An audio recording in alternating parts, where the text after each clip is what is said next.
Hello, ayan gamit na naman ako ng microphone ko. Salamat Lord for the gift of joy. Kanta na naman tayo kasi yan yung gusto ni Father God, masaya ang mga anak niya. Opo, fruit yun ng Holy Spirit ng Diyos di ba? Fruit niya yon, joy, love, peace, hope. Opo, kaya dapat masaya tayo. Of course, masaya tayo kasi mahal na mahal tayo ni Father God. We have a Father God, a living God who cares for us, who loves us so much. Opo, no? Thank you, Lord. Hallelujah. Ang kantahin ko po, natutulog ba ang Diyos? Katapos ko lang nag-waits. Thank you, Lord.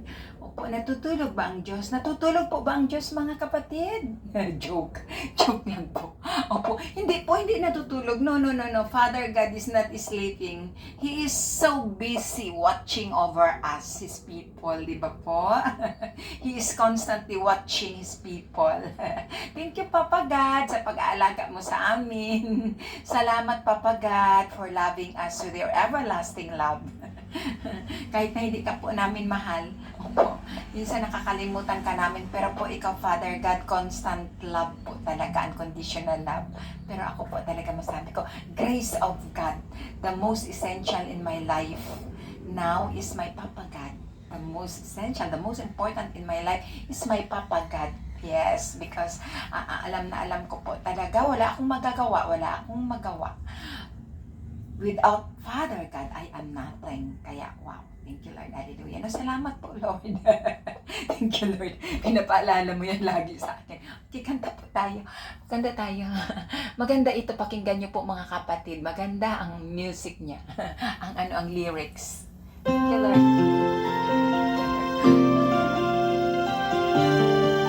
Celebrate kasi. Celebrate.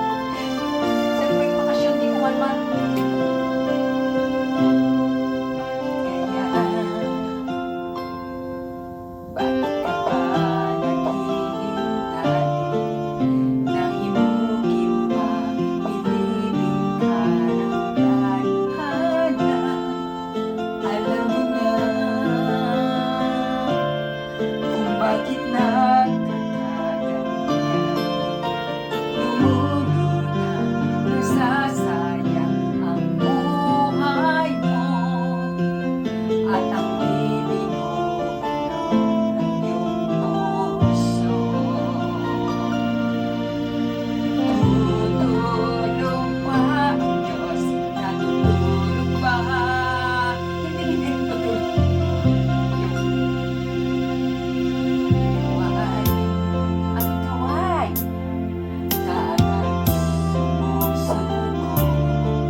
papagad. Sikapin mo, pilitin mo, tibayan ang iyong puso na ikaw ang hubog sa iyong bukas. Huwag mo sana akalain na tutulog pa ang Diyos.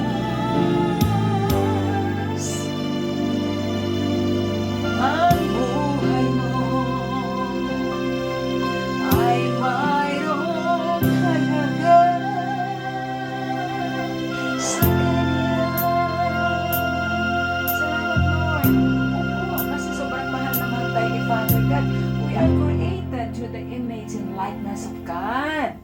Kaya sobra tayo ka-precious sa Ama nating napakabuti, kay Papagad natin sa langit. Okay, see you later. ฟิลนี้ฉันจะเป็นอย่างนี้เลยรู้สึกว่า Kapatid, sikapin mo, pilitin mo, tibayan ang iyong puso. Opo, tibayan natin ang puso natin.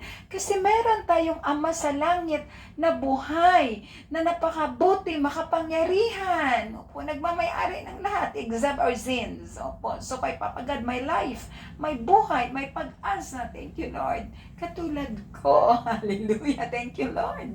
Salamat po, Ama ko, na napakabuti, binago mo po ako. Salamat po, Lord. Kaya naging totoong masaya ang buhay ko po. Dahil sa biyaya, sa pagmamahal, sa kabutihan ng napakabuti nating Panginoon, ng buhay nating Papagad. Thank you, Lord. Na ako, ang saya-saya ko talaga dito kahit na ako na mag-isa. Before po ako nag-wait, na sabi ko, sige na po, Papagad, kausapin mo ako, Papagad. Ano po ang message mo sa akin? Tagal-tagal sumagot ni Papagad. Pasensya na po kayo noon, yung mga hindi nakaka-relate dyan. Opo, tagal-tagal sumagot ni Papagad. Papagad, hindi mo na ako kinakausap. Hindi na kita naririnig, Papagad, ganun ako. Alam niyo ni Papagad, joke lang. Kasi gusto ko na kausapin, mangusap sa akin si Father God. Lagi naman talaga sinasabi ni Father God sa akin, nasa inyo na po yung mga kapatid kong maniwala kayo. Opo, hindi lang sa akin, sa ating lahat po. Yan ang palaging sinasabi ni Father God sa akin at sa ating lahat. Tandaan mo, anak, mahal na mahal kita. Tandaan mo, anak, kasama mo ako lagi. At yung nire-remind ako lagi ni Papa God, huwag kang padadala sa gawain ng mundo. Opo, Papa God, but malaking grasya mo po yung Papa God. With your grace, Father God. Without your grace, Father God, tao po ako na weak po, no? Kaya may prayer ako, stay with me, Lord. Without you, I am in darkness. Stay with me, Lord, if you want. Stay with me, Lord, if you wish me to be faithful to you. Opo, kasi wala tayong magawa. Wala po tayong magawa talaga. Opo, only the grace of God. Only the power of the Holy Spirit of God. Opo, yan po yung mag-guide sa atin, who will guide us and enlighten us. Then, opo, everything will be okay. Opo, magiging masunurin na po tayo kay Father God. Maano na po tayo, yung magbait na po tayo with God's grace. Thank you, Lord. Opo, God bless us all. Opo, napakagandang kanta, no? Thank you, Lord. Thank you, Lord, sa privilege na pinakanta muli ako, Lord, at nakapagpuri muli sa iyo. Of course, Lord, you deserve all praises because without you, I am nothing. Thank you, Lord.